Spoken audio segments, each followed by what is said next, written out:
हो रही बहुत तेज बारिश के बीच फंसी टुनटुनी चिड़िया अपने तीन बच्चों के साथ अपने टूटे फूटे और पुराने घोंसले में छुपी ही बैठी थी। लेकिन घोंसला इतना छोटा था कि टुनटुनी चिड़िया अपने तीन बच्चों के साथ उस घोंसले में आ भी नहीं पा रही थी और उसके दो बच्चे अभी बहुत छोटे थे और एक बड़ी बेटी रानी चिड़िया अपनी माँ की परेशानियाँ देख और समझ रही थी। मम्मी, इतनी तेज बारिश में तो पानी भी घोंसले के अंदर आ रहा है। अब हम क्या करें? हम क्या कर सकते हैं बेटा, जब बारिश बंद होगी तभी पानी घोंसले से निकलेगा। तब तक हमें इसी तरह एक साथ बैठे रहना है। टुनटुनी चिड़िया अपनी बेटी रानी चिड़िया को समझा रही थी कि तभी उनका आधा घोंसला भी पेड़ से टूटकर जमीन पर गिर जाता है और चिड़िया का एक छोटा बच्चा जो घोंसले में उस तरफ बैठा था वो भी गिरने से बाल बाल बचा था और अपने बच्चों को अपने पंख के नीचे छुपा लेती है। मम्मी, चिंटू ठीक तो है ना? जब तक चिड़िया का दूसरा छोटा बच्चा भी जोर जोर से डर की वजह से रोने लगता है। रानी, तो पिंकी को चुप कराओ, मैं चिंटू को देखती हूँ। ऐसा घोंसला गिरने की वजह से वो भी डर गया है, कुछ बोल नहीं रहा। माँ, अब तो हमारा घोंसला भी टूट गया है। अब हम कहाँ रहेंगे इतनी बारिश में?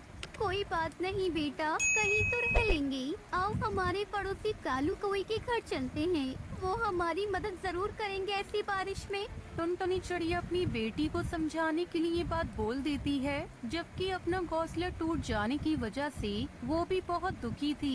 टुनटुनी चिड़िया इतनी भारी बारिश में अपने बच्चों को बाहर भीगने नहीं दे सकती थी, इसलिए वो अपने पड़ोसी कालू कौवे के घर जाती है और बाहर से उसके घोंसले का दरवाजा खटखटाते हुए आवाज लगाती है।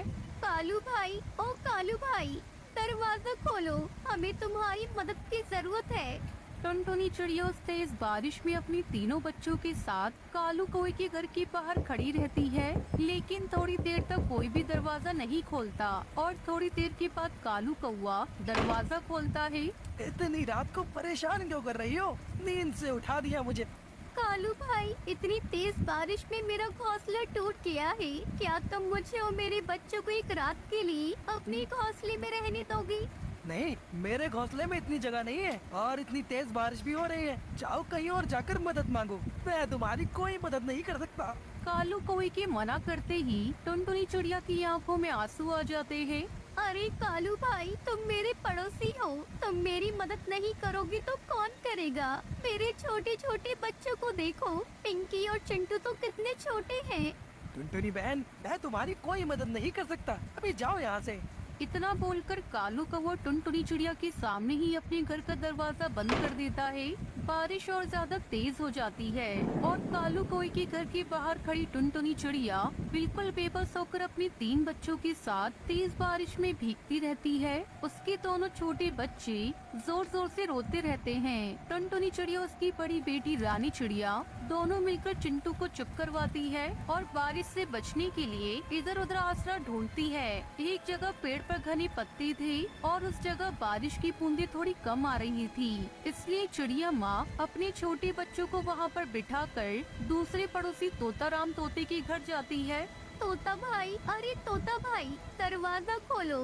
टुनटुनी चिड़िया बहुत देर तक तोताराम तोते का दरवाजा खटखटाती रहती है, लेकिन कोई भी दरवाजा नहीं खोलता और इतनी तेज बारिश वाली रात में कोई भी टुनटुनी की मदद नहीं करता। टुनटुनी चिड़िया वापस अपने बच्चों के पास आकर बैठ जाती है और अपने पंख फैलाकर अपने छोटे बच्चों को बारिश से बचाने की कोशिश करती है, लेकिन कोई फायदा नहीं होता। बारिश बहुत ही तेज थी और टुनटुनी चिड़िया, उसकी बेटी रानी चिड़िया, दोनों छोटे बच्चे भी पूरी बारिश में भीग जाते हैं। बेबस चिड़िया माँ अपने बच्चों को भीगने से नहीं बचा पाती। अगली सुबह सूरज निकलता है और बारिश बंद हो जाती है। तब तक टुनटुनी चिड़िया जागती रहती है, क्योंकि पेड़ की डाल पर उसके बच्चे सो जाते हैं, तो वो रात भर उन सब पर निगरानी रखती है। और जाओ बच्चों, बारिश बंद हो गई है, देखो सूरज निकल आया है। टुनटुनी चिड़िया की आवाज लगाने पर उसके दो बच्चे उठ जाते हैं, लेकिन तीसरा बच्चा आँख नहीं खोलता। तो पिंकी के साथ बैठी रानी चिड़िया उसे उठाने की कोशिश करती है। उठो चिंटू, उठो, सुबह हो गई है और बारिश भी बंद हो गई है। क्या हुआ रानी चिंटू को? पता नहीं माँ, चिंटू को क्या हो गया है, वो अपनी आंखें ही नहीं खोल रहा है। अरे चिंटू को तो बहुत तेज बुखार है और मैं क्या करूं? मुझे तो कुछ भी समझ में नहीं आ रहा है। हमें चिंटू को लेकर डॉक्टर के पास जाना होगा। रात को तेज बारिश में भीगने की वजह से उसे बुखार आ गया है। लेकिन माँ, हमारे पास तो कोई भी पैसे नहीं है। बिना पैसों के डॉक्टर चिंटू का इलाज नहीं करेंगे। इतना बोलकर टुनटुनी चिड़िया अपने बच्चे को लेकर डॉक्टर कबूतर के पास आती है। तब तक आप लोग कमेंट में बताएं 2+2 कितने होते हैं। मेरे बच्चे को देख लीजिए, उसको होश नहीं आ रहा है, बहुत तेज बुखार है। मेरी मदद करिए डॉक्टर। कबूतर टुनटुनी चिड़िया उसके तीनों बच्चों को ध्यान से देखता है। वो सभी देखने में बहुत ही गरीब और गंदे लग रही थी। ठीक है, पहले मेरी फीस दे दो, उसके बाद मैं तुम्हारे बच्चों का इलाज शुरू करूंगा। मेरे पास तो कोई पैसे नहीं है, लेकिन मैं उधार लेकर आपकी फीस जमा कर दूंगी। अभी तो आप मेरे बीमार बच्चे का इलाज कर दीजिए।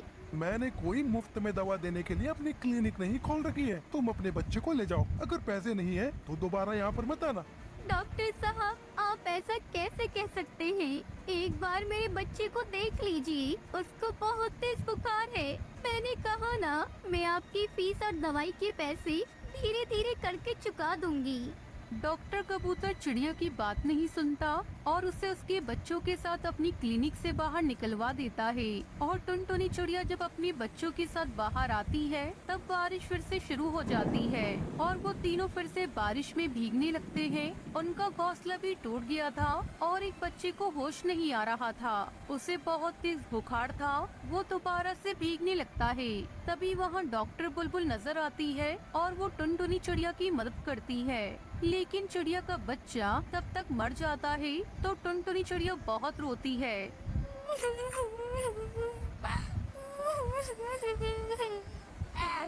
मैं कितनी बेबस माँ हूँ जो अपने बच्चों को बारिश से नहीं बचा पाई।